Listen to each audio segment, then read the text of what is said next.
এখন তো অনেকে এটাই বলে যে আমি বিয়ে করতে ভয় পাই, কারণ আমি ঠিক জানি না হাজবেন্ডকে আসলে লয়াল থাকবে নাকি। আমাদের মেয়েদেরই একটা টেন্ডেন্সি হচ্ছে আমি একটা শর্টকাট ইজি ওয়েতে আমি বড়লোক হইতে হবে, এটার জন্য গ্রাফিতে চলে যেতেও আমাদের আজকাল হাত পা কাঁপে না। আমরা কোনো সম্পর্কে জড়ানোর আগে আমরা জাজ করি না, আমরা জাস্ট অন্ধ হয়ে যাই। আমাদের সবারই খুব কমন একটা ধারণা, যেটা ছেলেরাই একমাত্র পরকীয়া করেন, ছেলেরাই একমাত্র দাম্পত্য জীবনে অসম্ভব রকম অত্যাচার করেন। কাইন্ড অফ ছেলেরা অসম্ভব খারাপ একটা প্রজাতি, এবং যত ভুল যত অন্যায় সব ছেলেরাই করেন। আমি আজকে আপনাদেরকে কিছু ডিফারেন্ট অ্যাঙ্গেল নিয়ে আসি, এবং আমি এখানে কোনোটাই আমার কোনো পেশেন্টের হিস্ট্রি বলবো না। এই প্রত্যেকটা গল্প আপনারা ফেসবুক বা সোশ্যাল মিডিয়ার প্ল্যাটফর্মগুলো যদি ঘুরে দেখেন, কমন সিনারিওগুলো আপনারা অসম্ভব রকমভাবে পরিচিত থাকবেন। প্রথম একটা সিনারিও আমি যদি বলি, ধরেন মিসেস শর্মিলা, উনি ফেসবুকে পোস্ট করেছেন যে কিভাবে টক্সিক ননদ এবং টক্সিক শাশুড়ি হ্যান্ডেল করা যায়, এক কথায় শ্বশুরবাড়ি হ্যান্ডেল করা যায়। এবং উনি বলছেন যে ওনার শাশুড়ি বা ওনার ননদ বা ননাস ওনারা কিভাবে বিভিন্ন রকমভাবে ওনাকে অত্যাচার করে, এবং এত বেশি ওনারা বুদ্ধি খাটিয়ে এত অভিনয় করে ওনার স্বামীকেও কাইন্ড অফ ম্যানিপুলেট করে ফেলেছে, অথচ ওনাদের একটা অ্যাফেয়ার ম্যারেজ ছিল। উনি চিন্তা করেন এটা অ্যারেঞ্জ ম্যারেজ হলে আরও তো তার স্বামী বিশ্বাস করতে চাইতো না। এবং বিভিন্ন সময়ে ওনাদের সমস্যাগুলো ওনার খাওয়া দাওয়া নিয়ে, ওনার চাকরি করা নিয়ে, ওনার ছেলের শ্বশুর বাড়ি নিয়ে অপমান করে কথা বলা বা হাজবেন্ডকে দিয়ে গায়ে হাত তুলিয়ে ফেলা। ডেফিনেটলি এখানে ছেলেটার ভূমিকা আছে, সে স্ট্রং স্পাইনের কোনো ভূমিকা সে রাখতে পারছে না। কিন্তু একটু চিন্তা করে দেখেন তো, ছেলেটাকে ম্যানিপুলেট কারা করছে? শাশুড়ি এবং ননদ দুজনই কিন্তু ফিমেল জেন্ডার, তাই না? এবং এই গল্প যদি শুরু করি, এটার তো শেষ নাই। এটা তো বিভিন্ন সোশ্যাল মিডিয়া প্ল্যাটফর্ম পুরো ভরা। আমরা কিছুদিন আগেও দেখেছি যে একজন শাশুড়ি কি পরিমাণ নির্যাতন করতে পারে। সো ফিমেল জেন্ডার অ্যাকচুয়ালি এখানে একটা রোল প্লে করছে, যেটা খুবই প্রবলেমেটিক। আসেন আরেকটা গল্পে যাই। এরকম নিশ্চয়ই ফেসবুক পোস্টও আপনাদের চোখে পড়ে যায়, যেখানে কিনা একজন মেয়ে বলছেন যে কাইন্ড অফ ভাবি কি পরিমাণ টর্চার করছে তার বাবা মাকে, কারণ যিনি কিনা ননদ তার হয়তো সামর্থ্য নেই বাবা মাকে আলাদা করে রাখার জন্য, কিন্তু তার ভাবি এতটাই টক্সিক যে ভাইকে সম্পূর্ণ রকমভাবে ম্যানিপুলেট করে ফ্যামিলি থেকে আলাদা করেছে, এবং কাইন্ড অফ তার বাবা মাকে একেবারে এত অত্যাচার করে যে ভাইয়ের সাথে কোনো যোগাযোগ রাখতে দেয় না, বাবা মার সাথে কোনো রকম যোগাযোগ তো নাই, কোনো আর্থিক সাহায্য থেকে শুরু করে কোনো কিছু করতে দেয় না। বা মাকে হয়তো নিয়ে যাচ্ছে, নিজের শাশুড়িকে বউ হয়তো নিয়ে যাচ্ছে, কিন্তু বাচ্চা লালন পালনের জন্য নিচ্ছে, কিন্তু তারপরও তার প্রতি অসম্ভব রকম বাজে আচরণ করে, কথা শোনায়, অপমান করে, এবং নিজের মতো করে খুব লাক্সারিয়াস, খুব ল্যাভিশ একটা লাইফ পার করছে, কিন্তু শাশুড়ির কাছে অনবরত বাচ্চা দিয়ে রাখছে এবং অনবরত অপমান করতে থাকে।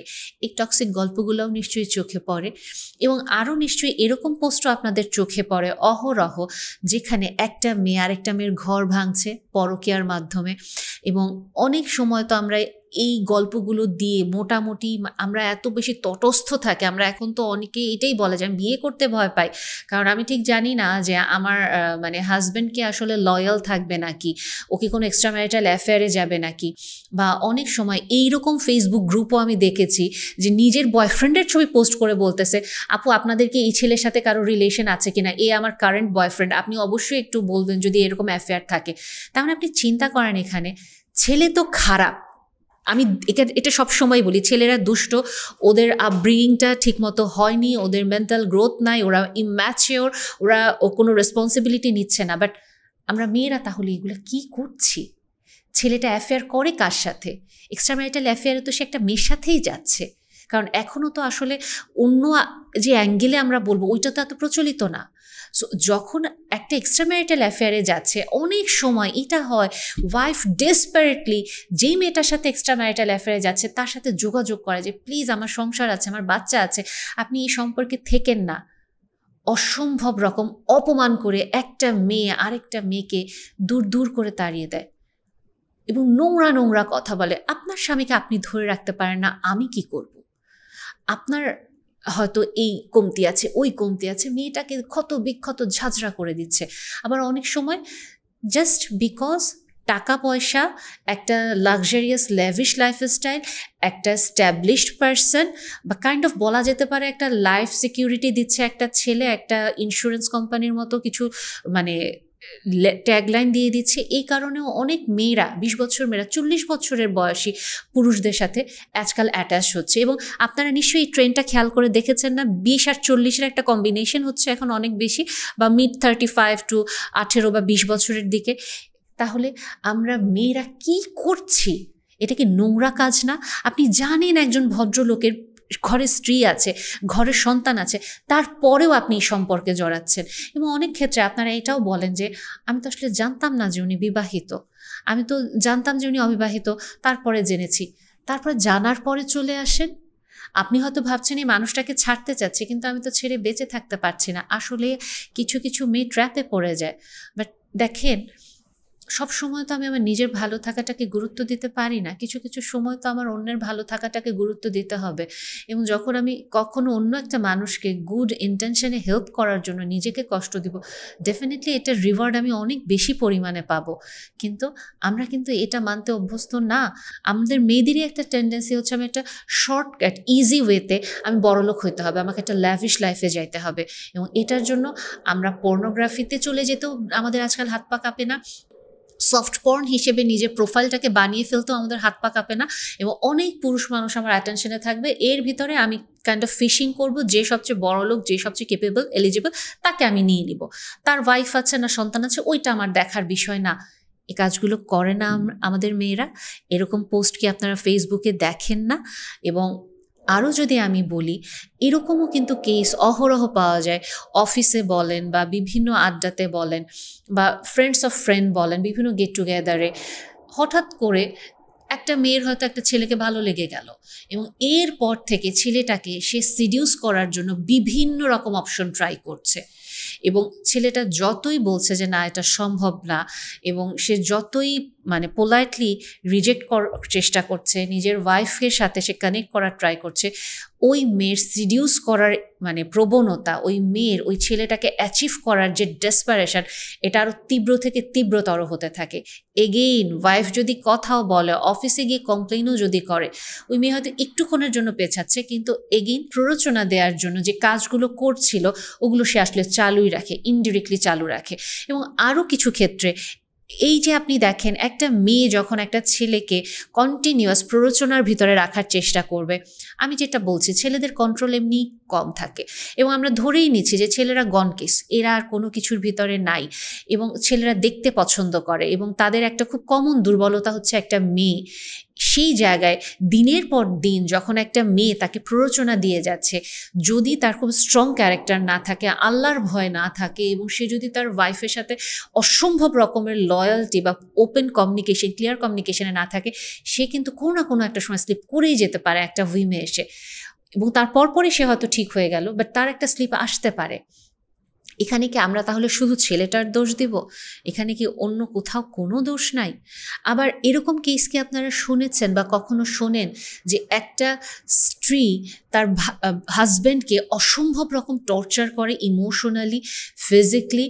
এবং হ্যাঁ, ছেলেরা অবশ্যই ডোমেস্টিক ভায়োলেন্স করে, মেয়েরা কি করে না? কখনো কি রাস্তাঘাটে, রেস্টুরেন্টে চলার পথে এরকম অভিজ্ঞতা দেখেননি, একটা মেয়ে একটা ছেলেকে কষে থাপ্পড় দিয়ে বসছে? আমরা অবশ্য ওটা মজা করেই নেই, স্ট্যান্ড আপ কমেডি বলেন বা রাস্তায় এগুলা দেখলে তাড়াতাড়ি ভিডিও করে আমরা সাথে সাথে পোস্ট করি, সবাই হাসতে থাকে, হা হা হা দেখো গার্লফ্রেন্ডের হাতে মার খেয়েছে। একটা মেয়েকে একটা ছেলে মার দিলে এটা কি হা হা হা দেখো বয়ফ্রেন্ডের হাতে মার খেয়েছে, এরকম আমরা বলি? তাহলে মেয়েদেরটা কেন আমরা অ্যাকসেপ্ট করি? একটা ছেলের কি রেসপেক্ট নাই? একটা ছেলের কি ইগো নাই? সে কি এটাতে অপমান বোধ করতে পারে না? এবং ম্যারিড লাইফে একটা মেয়ে কি একটা ছেলেকে মেন্টাল টর্চার করতে পারে না? পার্সোনালিটি ডিসঅর্ডারের একটা মেয়ে কি পরিমাণের ইনসাইট না থাকলে একটা হাজব্যান্ডকে টর্চার করতে পারে? আমরা আমাদের কাউন্সেলিংয়ের টেবিলে এই জিনিসগুলো দেখি। এবং ইন্টারেস্টিং ব্যাপার, এই মানুষগুলো তাদের ইমেজ ঠিক রাখার জন্য এতটাই ডেসপারেট থাকে, এবং তাদের ভিকটিম কার্ড যেটা তারা প্লে করতে চায়, আমি মেয়ে, আমি কিভাবে অন্যায় করতে পারি, এই কার্ডের কারণে ওরা সবার সিম্প্যাথি পেতে থাকে, এবং দিনের পর দিন তারা তাদের বয়ফ্রেন্ড বা হাজব্যান্ডকে অসম্ভব রকম মেন্টাল টর্চার করে, হিউমিলিয়েশনের শিকার করে, এবং মানুষের সামনে পদে পদে থ্রেট দিয়ে দিয়ে তাদের সাথে লাইফে রেখে দেয়। এবং আমরা মেয়েরা তো কমন কিছু অস্ত্র ব্যবহার করি না, কান্নাকাটি করে ফেলি, ইমোশনাল ড্রামা ক্রিয়েট করে ফেলি। এবং ইন্টারেস্টিংলি হাজব্যান্ড যদি কখনো মুখও খুলতে চায় যে না তুমি তো আমার সাথে অন্যায় করছো, আমি এটা মানে জাস্ট প্রোটেস্ট করার ট্রাই করছি, আমরা কিন্তু হাজব্যান্ডকেই তখন অ্যাকচুয়ালি যেটা বলি যে না সেই অন্যায় করছে। এবং এরকম অনেক কেস আমি দেখি যাদের মেয়েদের অসম্ভব অ্যাঙ্গার ইস্যু, ইগো ইস্যু থাকে, এবং বয়ফ্রেন্ড বলেন বা হাজব্যান্ড বলেন ইমোশনাল টর্চার করতে করতে অস্থির করে ফেলে। সে হয়তো ট্রাই করছে বয়ফ্রেন্ড বা হাজব্যান্ড, না প্লিজ আমি চেষ্টা করছি তুমি শান্ত হও, বা এরকম দিনের পর দিন একটা পর্যায়ে যখন বলে আমি আর পারবো না এই রিলেশন কন্টিনিউ করতে, সাথে সাথে পাবলিক পোস্ট হয়ে যায় হাজব্যান্ড আমার সাথে এই অন্যায় করেছে, আমার বয়ফ্রেন্ড আমার সাথে এই অন্যায় করেছে, এতদিন আমাকে ব্যবহার করে ছুঁড়ে ফেলে দিচ্ছে। অথচ ভুলেও ঘূর্ণাক্ষরে উচ্চারণ করে না সে নিজে কি কাজ করেছে, ঘূর্ণাক্ষরেও কাউকে জানতে দেয় না যে তার নিজের অ্যাঙ্গার ইস্যু বা তার নিজের ভিন্ডিকটিভনেস বা সে যে তার ইমোশনাল হেল্প দরকার, তার যে মেন্টাল হেল্প দরকার, এটার ভিতরে সে মোটেও যেতে চায় না। তার হাজব্যান্ড বা তার বয়ফ্রেন্ড হয়তো বলছে প্লিজ তুমি মেন্টাল হেল্প সিক করো, তুমি বসো না, আমি কি পাগল নাকি, কেন আমি বসবো। প্রচণ্ড রকম অ্যারোগেন্স শো করে যাচ্ছে এবং ম্যানিপুলেট করে যাচ্ছে। এবং অনেক সময় এরকম ডাবল টাইমেও তারা করে। এবং আলটিমেটলি বয়ফ্রেন্ড বা হাজব্যান্ড যখন বলে ওই যে কান্নাকাটি, এবং আরও যেটা আমরা মেয়েরা কিন্তু বেশিরভাগ ক্ষেত্রে আমাদের ভুল নিতে পারি না, যারা আমরা মানে কখনোই যে আমরা কাইন্ড অফ আমাকে কেউ বলছে আমি ভুল করেছি, মানে কেন সে আমার দিকে আঙুলটা তুললো, সাথে সাথে আমরা প্রচণ্ড ভায়োলেন্ট হয়ে যাই বা আমরা প্রচণ্ড কান্নাকাটি করে আমরা অস্থির করে ফেলি। এবং আমাদেরকে কখনোই শুরুতে স্বীকার করানো যায় না যে আমরা ভুল করেছি। আমি বলছি না সব মেয়ে এরকম, বাট কিছু কিছু মেয়ে অবশ্যই আমরা এইসব আচরণগুলো করে থাকি এবং এগুলোর জন্য আমাদের কোনো রিগ্রেট থাকে না। এবং আমাদের সোশ্যাল মিডিয়া ট্রায়ালে ছেলেরাই ওঠে, মেয়েরা খুব কম সময় ওঠে। হ্যাঁ, আমাদের মেয়েদেরকে পুরুষরা গালি দিতে খুব পছন্দ করে, একেবারে লাস্টে গিয়ে যখন প্রমাণিত হয় যে আচ্ছা ঠিক আছে এই মেয়েটার দোষ আছে, তখন আসলে যেটা হয় সে তো নিজেই জিনিসটা শুরু করেছিল, কাদা ছোড়াছুড়ি, সো কাদা তখন তার গায়েই লাগে। এই জিনিসটাতে তখন আমরা বলি যে হ্যাঁ, যে আলটিমেটলি মেয়েটার দোষ ছিল, ছেলেটাকে কেন সাফার করালো। বাট শুরুতে আমরা কেউ বলতে চাই না। ওভারঅল আমি কথাগুলো যেটা বলার চেষ্টা করছি, দেখুন আমরা মেয়েরা ভালো, আমরা যখন কাউকে ভালোবাসি একেবারে ভেতর থেকে ভালোবাসি, আমরা তার জন্য সর্বোচ্চটা করার চেষ্টা করি। কিন্তু আমরা যখন খারাপ হই, খারাপ মেয়েও আছে এবং আমাদের ওই খারাপের না কোনো সীমা পরিসীমা থাকে না। আমরা অসম্ভব রকম নিচু মন মানসিকতার পরিচয় দিই। এবং ওই একটা মেয়ে যখন আসলে খারাপ হওয়া শুরু করে বা সে যখন কুটবুদ্ধির পরিচয় দেয়, একটা ছেলেও আসলে এত নিচে যেতে পারে না, বিশ্বাস করেন। কারণ ছেলেদের মাথায় আসলে দুষ্টবুদ্ধি থাকে, কিছু স্ট্রেট দুষ্টবুদ্ধি থাকে, এদের দুর্বলতা থাকে, কিছু স্ট্রেট দুর্বলতা থাকে। বাট আমরা মেয়েরা যতটা জিলাপির প্যাচের মতো প্যাঁচায় প্যাঁচায় খারাপ চিন্তা করতে পারি বা আমাদের ভিকটিম কার্ডটা প্লে করে আমরা আসলে এত দূর পর্যন্ত চলে যেতে পারি, ওইটার লিমিট পর্যন্ত ছেলেরা যেতে পারে না। এবং এ কারণেই খুব অদ্ভুতভাবে সোশ্যাল মিডিয়ার যে পোস্টগুলো আপনারা দেখবেন, এবং কিছু ক্ষেত্রে সত্যি থাকে, কিছু ক্ষেত্রে মিথ্যা থাকে ডেফিনেটলি, বাট আমাদের মেয়েদের আসলে অনেক অবনতি হয়েছে। এবং এখানে যে জিনিসটা দেখেন, আপনারা হয়তো বলতে পারেন যে একটা ছেলে অন্যায় করছে দেখেই তো মেয়েরা আজকাল এরকম করে, ওরা ওদের নিজেদেরকে প্রোটেক্ট করতে চায়। একটা জিনিস কি দেখেন যে কাইন্ড অফ একটা ছেলে যখন অন্যায় করছে, ঠিক আছে তার প্রতিশোধ সে ওই ছেলেটার সাথে নিতে পারে, কিন্তু তাই বলে তো সে পুরো পুরুষ প্রজাতির সাথে নিতে পারে না। এবং সে যখন কোনো রিলেশনশিপে যাচ্ছে, ডেফিনেটলি আমি একটা রিলেশনে যাওয়ার আগে আমার তো একটু জাজ করা উচিত। অনেক ক্ষেত্রে আমরা কোনো সম্পর্কে জড়ানোর আগে আমরা জাজ করি না, আমরা জাস্ট অন্ধ হয়ে যাই। আমরা ভাবি যে আমি একটা রিহ্যাবিলিটেশন সেন্টার, আমিই পারবো ওকে ঠিক করে ফেলতে। আমাদের মেয়েদেরও তো আসলে কিছু রেসপন্সিবিলিটি আছে। এবং জিনিসটা এইরকম যে অন্যদের সাথে হয়েছে তাই আমার সাথেও হতে পারে, এর জন্য আগে থেকেই আমি কি করছি, কোনো ছেলে আসলে মুখ বরাবর ঘুষি মেরে দিচ্ছি। মানে ওই ছেলেটার হয়তো এরকম কোনো খারাপ ইন্টেনশনও নাই, কিন্তু আমি ঘুষি দিয়ে যাচ্ছি অনবরত। এটা আসলে কি প্রমাণ করে? কেন আমি আগে থেকে এতটা মানে ভিন্ডিকটিভ থাকবো বা এতটা মানে অ্যাবিউসিভ আমি হয়ে যাব? কেন আমার সাথে একটা অন্যায় করা হলে যে অন্যায় করছে আমি তার সাথে সর্ট আউট না করে যে নিরপরাধ তার সাথে আমি আসলে খারাপ আচরণ করব? কেন আসলে আমি এটা শুনতে পারবো না বা আমি এটা মানতে পারবো না যে হ্যাঁ ঠিক আছে, একটা ছেলে যদি টক্সিক হতে পারে তাহলে একটা মেয়েও টক্সিক। একটা টক্সিক ছেলেকে যেহেতু আমরা বলছি যে তুমি ওকে অ্যাভয়েড করো, তাহলে আমরা বলতে পারি না একটা নার্সিসিস্ট, একটা টক্সিক মেয়েকেও একটা ছেলের বিয়ে করা উচিত না, অ্যাভয়েড করা উচিত? কেন আমরা এটাতে এত বেশি রিঅ্যাক্টিভ হয়ে যাই? কেন আমরা এটা শুনতে অভ্যস্তই না যে একটা মেয়ে নার্সিসিস্ট হতে পারে, টক্সিক হতে পারে? কেন আমরা সবসময় শুধু এটা বলতে থাকি যে ছেলেরা টক্সিক দেখেই তো মেয়েরা টক্সিক হচ্ছে? আপনার কি একবারও মনে হয় না যে একটা ছেলে টক্সিক না হলেও একটা মেয়ে টক্সিক হতে পারে? হ্যাঁ, এটার পেছনে বিভিন্ন কারণ থাকে, বাট সবসময় যে ট্রমা কাজ করে এমন না। বিশ্বাস করেন, কিছু ক্ষেত্রে দুষ্ট ইন্টেনশনও খুব মারাত্মক রকমভাবে কাজ করে। আপনি কি বলবেন যে এই মেয়েটা শর্টকাট ওয়েতে বড়লোক হতে যাচ্ছে, খুবই ব্লেসড চাইল্ডহুড, তার বাবা মা তার সাথে সব কিছুই ভালো রাখছে, বাট স্টিল সে দুষ্ট হয়ে গেছে।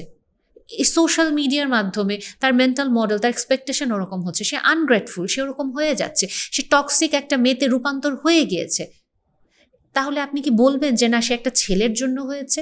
কেন আমরা মেয়েরা যে খারাপ হতে পারি, আমরা দিনরাত নিজেরাই বিভিন্ন পোস্টের মাধ্যমে এটা প্রমাণ করি, কিন্তু ভুলেও যদি কেউ বলে যে দেখো তুমি কোনো টক্সিক মেয়েকে বিয়ে করো না, আমরা একবার ঝাঁপায় পড়ি। কেন এটা শুনতে প্রস্তুত না আমরা যে মেয়েরা খারাপ হতে পারে? পৃথিবীতে যদি খারাপ ছেলে হতে পারে তাহলে খারাপ মেয়েও আছে, এটা আমাদেরকে মানতে হবে। এবং এটা নিয়ে তর্ক করার, আর্গুমেন্টে যাওয়ার আগে আমাদেরকে আসলে চিন্তা করতে হবে আমি কোন লজিকে, কোন বেস থেকে কথা বলছি। এবং অনেক সময় আমাদের যেটা একটা টেন্ডেন্সি থাকে, বেসিকলি সিন্ড্রেলা টেন্ডেন্সি, এটা আমি খুব কমনলি যে টার্মটা ইউজ করি, কাইন্ড অফ আমরা জোর করে সিন্ড্রেলার পায়ের জুতাটা নিজের পায়ে পরার চেষ্টা করি। এখানে যেই প্রবলেমটা, আপনার পায়ের সাথে যদি জুতাটা না মেলে জোর করে পরার চেষ্টা করেন না, আপনার গায়ের দিকে টেনেন না। আর এখন যদি জুতা আপনার পায়ে হয়ে যায়, সেট হয়ে যায় খাপে খাপে, তাহলে এখানে আমারই বা কী দোষ বা অন্যদেরই বা কী দোষ? মানে জুতা মিলে গেছে আপনার পায়ে, আপনার কি উচিত না আপনার নিজেকে একটু বদলানো, আপনার নিজের টক্সিক ট্রেডগুলো থেকে বের হয়ে আসা? বরং কেন আপনার পায়ের সাথে ওই জুতাটা মিলে গেল, কেন আসলে আপনার দিকে এখন সবাই তাকিয়ে আছে, ও তুমি এরকম কিনা, এটাতে আপনি ইনফেরিয়রিটি ফিল করছেন, আপনি ইনসিকিউর ফিল করছেন। কারণ ওই যে আমরা মেয়েরা তো নিতে পারি না আমাদের দিকে কেউ আঙুল তুলবে, কারণ আমাদের রেপুটেশন, আমাদের সোশ্যাল ইমেজটা খুব দরকার। তো কাজে আপনাকে এই জায়গাটা থেকে নিজেকে নিয়ে হয় কাজ করবেন, অথবা জোর করে নিজের পায়ে জুতাটা পরার চেষ্টা করবেন না। বাট আপনাকে মানতে হবে মেয়েরাও টক্সিক হয়, মেয়েদেরও পার্সোনালিটি ডিসঅর্ডার থাকে, মেয়েরাও দুষ্ট হয়, মেয়েদের ইন্টেনশনও খারাপ হয়। এবং একটা মেয়ে যখন খারাপ হয় তখন ওটা ছেলেও তার সাথে পাল্লা দিয়ে পারে না।